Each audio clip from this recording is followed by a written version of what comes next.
Deus, o Pai querido, muito obrigado pela graça e misericórdia do Senhor em nossas vidas. Pedimos perdão por todos os nossos pecados. Te agradecemos, ó Pai, pelo privilégio de poder ouvir a Tua palavra e também, Senhor, de poder orar a Ti, ó Pai, colocando diante do Senhor as nossas gratidões e os nossos pedidos. Nós pedimos a direção do Teu Santo Espírito sobre a realização desse culto, que o Teu nome, ó Pai, seja honrado e glorificado e nós possamos ser edificados pela Tua palavra. Nós oramos em nome do Teu Filho amado, nosso Senhor e Salvador, Jesus Cristo. Amém. Meus queridos, nós vamos fazer uma meditação em 3 João, terceira carta do apóstolo João. Não tem capítulo, né? Mas não chamamos de capítulo, mas só 3 João e os versículos, né? Versículo 1, versículo 2, versículo 3, que na verdade só tem como se fosse um capítulo. Então nós não costumamos chamar de capítulo, nós dizemos só o livro e o versículo, nesse caso, de 3 João, certo? 3 João, versículo 1,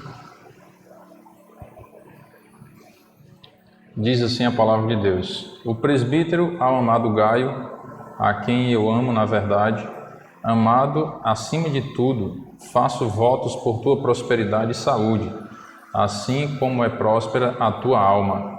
Pois fiquei sobremodo alegre pela vinda de irmãos e pelo seu testemunho da tua verdade, como tu andas na verdade. Não tenho maior alegria do que esta, a de ouvir que meus filhos andam na verdade. Então aqui o presbítero, né, o apóstolo João, ele se alegra porque vê esse amado irmão Gaio andando em fidelidade com o Senhor, né? Outros irmãos testemunhando da fidelidade dele e como era próspera a alma dele, ou seja, o testemunho, né, a vida dele com Deus. E interessante que João ele diz: não tenho maior alegria do que esta, a de ouvir que meus filhos andam na verdade. Então a maior alegria do apóstolo João era ouvir do testemunho dos irmãos, saber que os irmãos estavam andando realmente nos caminhos do Senhor, não se afastaram dos caminhos de Deus. E esse deve ser o nosso alvo de vida também, né? O nosso alvo de vida como cristãos, em primeiro lugar, é não nos afastarmos de Deus, é vivermos próximos a Ele, dando bom testemunho da palavra do Senhor.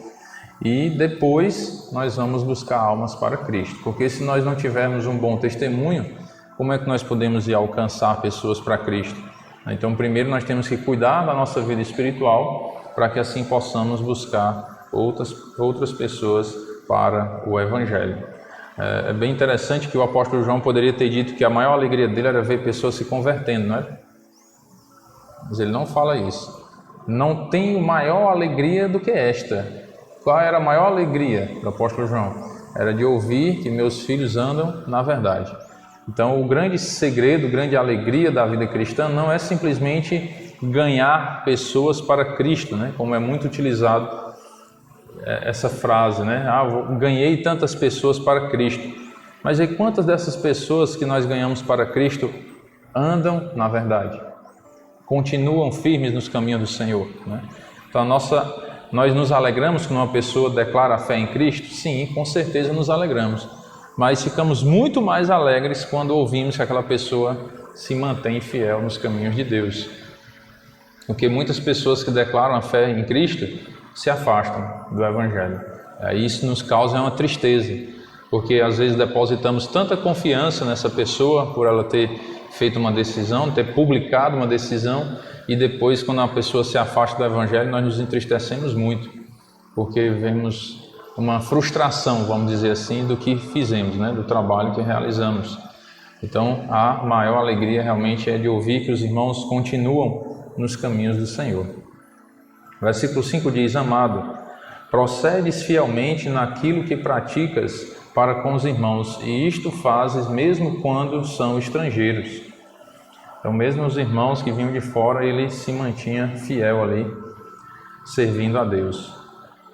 Os quais perante a igreja deram testemunho do teu amor, bem farás encaminhando-os em sua jornada por modo digno de Deus. Pois por causa do nome, com inicial maiúscula, por causa de Cristo, foi que saíram, nada recebendo dos gentios. Portanto, devemos acolher esses irmãos para nos tornarmos cooperadores da verdade. Escrevi alguma coisa à igreja, mas Diótrefes, que gosta de exercer a primazia entre eles, não nos dá acolhida. Diótrefes já não tinha um bom testemunho, né? Por isso, se eu for aí, far-lhe-ei lembradas as obras que ele pratica, proferindo contra nós palavras maliciosas, e não satisfeito com estas coisas, nem ele mesmo acolhe os irmãos, como impede os que querem recebê-los, e os expulsa da igreja. Então era uma pessoa que dava um mau testemunho na igreja. Versículo 11 diz: Amado, não imites o que é mal, senão o que é bom. Aquele que pratica o bem procede de Deus. Aquele que pratica o mal jamais viu a Deus. Quanto a Demétrio, aí já agora um irmão que dava um bom testemunho também, todos lhe dão testemunho, até a própria verdade. E nós também damos testemunho, e sabes que o nosso testemunho é verdadeiro. Muitas coisas tinha que te escrever, todavia não quis fazê-lo com tinta e pena, pois em breve espero ver-te. Então conversaremos de viva voz. A paz seja contigo, os amigos te saúdam. Saúda os amigos nome por nome. Eu vou fazer a leitura aqui do devocional, que comenta o versículo 4, né? O devocional baseado no versículo 4, que fala: não tenho maior amor, maior alegria do que esta, a de ouvir que meus filhos andam na verdade. E esse devocional do William MacDonald, Luz para o Caminho, diz o seguinte: o apóstolo João certamente não estava alheio à felicidade de ganhar almas, né? Então lógico que ele se alegrava quando ganhava almas para Cristo.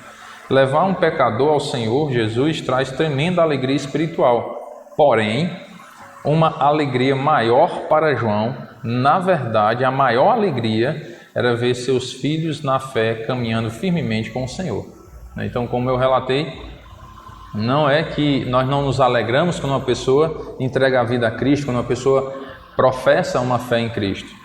Nos alegramos sim, né? Nós não sabemos a sinceridade daquela pessoa, então nos alegramos quando a pessoa diz: eu quero receber Jesus. Então é uma alegria muito grande para nós.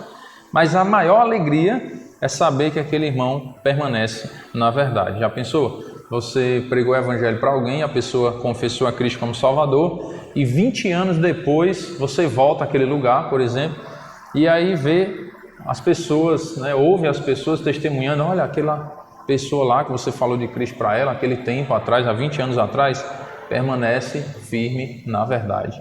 Né? Isso traz uma maior alegria ainda, né? Não tenho maior alegria do que esta, é de ouvir que os irmãos permanecem realmente na verdade, no caminho do Senhor. O Dr. M.R. Dehan escreveu: houve uma época em meu ministério em que muitas vezes disse: a maior alegria de um cristão é levar uma alma a Cristo. Né? Por um tempo ele defendia isso. Com o passar dos anos mudei de ideia. Tantos por quem nos alegramos quando tomaram suas decisões, logo caíram ao longo do caminho, e nossa alegria se transformou em extrema tristeza e pesar. Então muitas pessoas, né, que proclamam uma fé em Cristo acabam abandonando a fé, e aí nos traz tristeza. No entanto, voltar a um lugar depois de anos e encontrar convertidos crescendo em graça, caminhando na verdade, esta é a maior alegria, né, de ver que os irmãos permanecem na verdade. Eu nem lembro quando eu comecei a andar aqui em Mombaça, né? Mas tem alguns irmãos que nós vemos que permanecem na verdade, né? Que estão aqui anos e anos e anos. Né? Graças a Deus por isso, e Deus seja louvado por isso, que tem mantido esses irmãos na verdade. Né? Acontece isso comigo também quando eu vou a Ibicoã, né? Que há muito tempo atrás eu andei por lá. A última vez que eu fui, acho que foi ano passado, se eu não tiver esquecido aqui, mas eu comecei a andar em Ibicoã há muito tempo, né?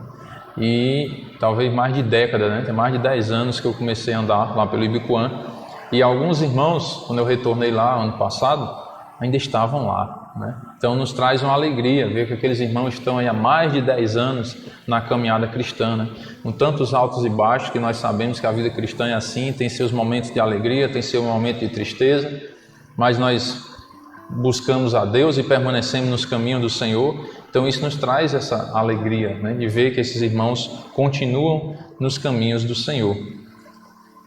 Quando perguntaram a Leroy Ames o que lhe traz mais alegria que qualquer outra coisa na vida, ele disse: é quando a pessoa que você levou a Cristo cresce e se torna um discípulo dedicado, frutífero e maduro, que continua em frente e leva outros a Cristo e os ajuda também. Não é surpresa que isto seja o que traz mais alegria. A área espiritual tem seus paralelos na área natural. Há muita alegria quando um bebê nasce, mas sempre existe a pergunta: como ele será? O bebê nasceu, que bom, nasceu a criança, mas como é que essa criança vai ser? Será que vai ser uma bênção para a família? Ou vai ser uma perturbação para a família? Né? Então fica aquela expectativa. Então a maior alegria não é o nascimento. A maior alegria é você ver que aquela pessoa se tornou uma pessoa de bem. Porque senão você teve uma alegria ali no nascimento, mas se essa pessoa não se torna uma pessoa de bem, acaba trazendo tristeza. Né? Isso é um paralelo que ele traça aqui com a vida espiritual, também é assim. Nos alegra ver uma pessoa nascer na fé, nos alegra, mas alegra mais ainda ver que essa pessoa caminha na fé. Quão felizes ficam os pais quando ele amadurece e demonstra ser um homem de excelente caráter e realizações. Lemos em Provérbios 23, 15 e 16. Provérbios 23 e 15. Filho meu, se o teu coração for sábio, alegrar-se-á também o meu. Exultará o meu íntimo quando os teus lábios falarem coisas retas. Uma lição prática que surge a partir disso tudo é que não devemos nos satisfazer com métodos superficiais de evangelismo e de discipulado. O que seriam esses métodos superficiais que eu entendo? Não estou dizendo que é errado, certo? Mas, às vezes, tem alguns movimentos cristãos, né, que fazem como se fossem cruzadas evangelísticas, né? Aquelas campanhas evangelísticas, aí vão numa cidade, várias pessoas, né? Aí vão, distribuem folhetos, pregam o evangelho, aí fazem aquele apelo, fazem um culto campal, aí fazem um apelo ali, uma coisa levando para o lado do emocional, aí muitas pessoas levantam a mão: quem quer aceitar Jesus? Quem quer aceitar Jesus? Eu estou sentindo agora que Jesus está falando com você, para você entregar a vida a Cristo. E a pessoa já está naquele emocional, aí levanta a mão: eu quero. Aí, olha, aí voltam, né, para as igrejas de origem e diz: nós fizemos uma campanha evangelística em cidade fulano e tal, 50 almas vieram para Cristo, né? Será que essas 50 almas realmente vieram para Cristo? Será? Não estou dizendo que é errado, que não se deve fazer, não estou dizendo nem isso, nem criticando, só trazendo uma reflexão para nós amadurecermos. Será que todas aquelas decisões foram verdadeiras? Será que nós devemos nos contentar com isso? Achar que isso foi suficiente? É por isso que ele fala, uma lição prática que surge a partir disso tudo, é que não devemos nos satisfazer com métodos superficiais de evangelismo e de discipulado. Não é eu realizar um culto no local, faço um apelo no final do culto e tantas pessoas levantaram a mão dizendo que iriam aceitar Jesus e eu acreditar que todos aqueles realmente aceitaram. Irmão, você está querendo dizer então que uma pessoa que levanta a mão dizendo que aceita Jesus não aceitou? Não estou dizendo que todos não aceitaram e nem estou dizendo que todos sempre aceitam. Por que, irmão, que você diz isso? Por experiência própria, que eu já passei por isso, pelo emocional, envolvido naquele emocional, levantei a mão querendo aceitar a Cristo, dizendo que queria receber a Jesus, e depois que eu conheci a verdade, eu reconheci que aquele dia que eu levantei a mão, eu não tinha realmente entregado a vida a Cristo, porque eu não tinha entendido o Evangelho, não estava disposto realmente a seguir a Cristo. Então, por experiência própria, eu sei que no calor da emoção, nem sempre quando uma pessoa levanta a mão, ela realmente entrega a vida a Cristo. Porque aconteceu isso comigo. Não foi que me contaram, não. Comigo aconteceu isso. Aí, um tempo depois, quando eu comecei a ouvir realmente o Evangelho, né, que é o Evangelho que eu creio hoje, que a salvação é única e exclusivamente pela fé em Cristo, e Deus te dá a segurança de salvação, porque você se torna um filho dele, e aí você passa a ter parte na herança de Deus, que é a vida eterna. Aí foi que meus olhos abriram, e eu não, então naquele tempo que eu levantei a mão achando que tinha entregado a vida a Jesus, eu não tinha entregado, porque eu não tinha entendido isso.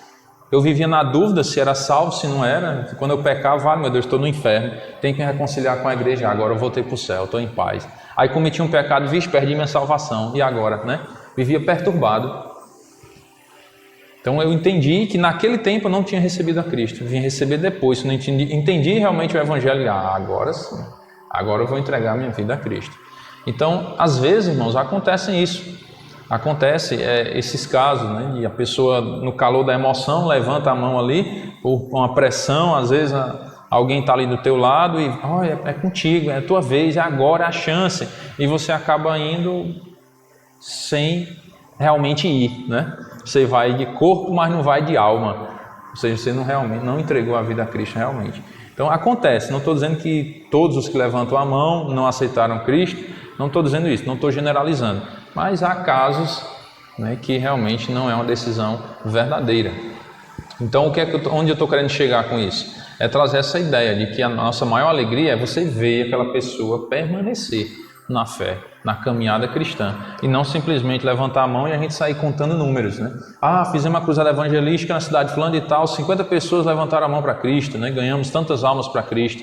Aí vamos para outra cidade, faz uma campanha evangelística, um culto campal, um apelo emocionante, 50 pessoas, 30 pessoas, e aí, olha, dentro do ano fizemos 12 campanhas evangelísticas e deu uma média de 400 almas ganhamos para Cristo. Será que as 400 almas realmente estão com Cristo?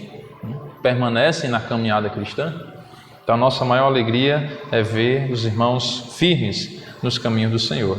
Se quisermos filhos espirituais que caminhem em verdade, precisamos estar preparados para influenciar suas vidas com o nosso exemplo. Um processo custoso envolvendo oração, instrução, encorajamento, aconselhamento e correção. Então, é um processo que não é tão simples. Você realmente compartilhar o Evangelho com a pessoa, ela entregar a vida a Cristo e ter entregado de verdade. Não é algo assim tão simples que dentro de meia hora, numa pregação, você consegue tirar todas as dúvidas que a pessoa tem com relação ao Evangelho, principalmente com a distorção que há hoje com as pregações, né? Teve uma vantagem, essa proliferação do Evangelho por meio das redes sociais e tudo, uma vantagem muito grande, que muitas pessoas vão ser indesculpáveis, né? Porque não tem como dizer, eu não tive acesso a ouvir o Evangelho. Só não teve se não quis, né? Porque hoje está muito espalhado, podemos dizer, praticamente por todo mundo. Então, as pessoas vão ser indesculpáveis de não ter conhecido a Deus. Mas também tem muito engano, né? Tem muito ensino errado, tem muitos falsos profetas, pessoas mercadejando a palavra de Deus, né? Só atrás de dinheiro, cura, libertação, e aí tirando o foco das pessoas do céu. Porque eu costumo até falar, quando você prega para uma pessoa dizendo, olha, venha para a minha igreja, porque aqui você vai arrumar um emprego, nós vamos orar por você, você vai arrumar um emprego bom, todos os seus problemas de saúde vão acabar e todos os seus problemas familiares também, então você vai parar de sofrer. Aí eu te pergunto, quem é que quer ir para o céu desse jeito? Na terra tá bom demais, não? Não, estou no céu aqui, eu não tenho problema familiar, não tenho crise financeira e estou com saúde, então não vou ir para o céu para quê? Não, Deus, fica por lá mesmo, deixa eu por aqui, né? Então não alimenta a mente das pessoas esse desejo de estar na presença de Deus, esse desejo de ir para o céu, de desfrutar da glória eterna. Fica querendo a glória terrena, né? A glória terrestre. Não, tá aqui na terra tá bom demais, tem dinheiro, tem saúde, família tá tudo beleza, tudo em paz, então eu vou para o céu fazer o quê? Né? Aqui tá bom demais. Então isso é um evangelho que engana. No meu entendimento, é um evangelho que engana as pessoas, porque não está preparando as pessoas para a eternidade, está preparando para ver aqui na terra. E quando chegar o dia de ir para a eternidade? Porque vai chegar o dia, ou no arrebatamento quando Jesus vier buscar, ou na morte. O dia vai chegar. E aí? Será que vai estar preparado para lá? Então esse evangelho é que infelizmente em alguns lugares não tem sido pregado. O evangelho eterno. Ele prega um evangelho terreno, que vai acabar. Esse evangelho aí, entre aspas, né, que não é o verdadeiro evangelho, vai acabar. Porque quando vier a morte, acabou. E aí? Será que eu vou levar a saúde lá para o céu? Será que eu vou levar o dinheiro? Será que eu vou levar a família todinha? Não, peraí, a minha esposa lá no céu, essa aqui, né? Meus filhos, né? Meus pais. O próprio Senhor ensinou, lá nem se casa, nem se dá em casamento. Então lá não tem esse negócio. É uma nova vida, né? A vida com Deus, a vida de paz eterna. Então precisamos pregar o evangelho da eternidade. O evangelho que prepara as pessoas para se encontrar com Deus, realmente. E se desapegar cada vez mais do mundo. Não é que eu vou viver aqui sem trabalhar, sem cuidar da minha saúde, sem cuidar da família, não. Tenho que cuidar. Mas a prioridade é preparar-se para a eternidade. Essa é a prioridade. Porque onde nós realmente vamos viver para sempre é lá, né? Aqui é só uma passagem. Do jeito que a gente passar por aqui, tá bom, né? O importante é nos preparar para a eternidade. Amém?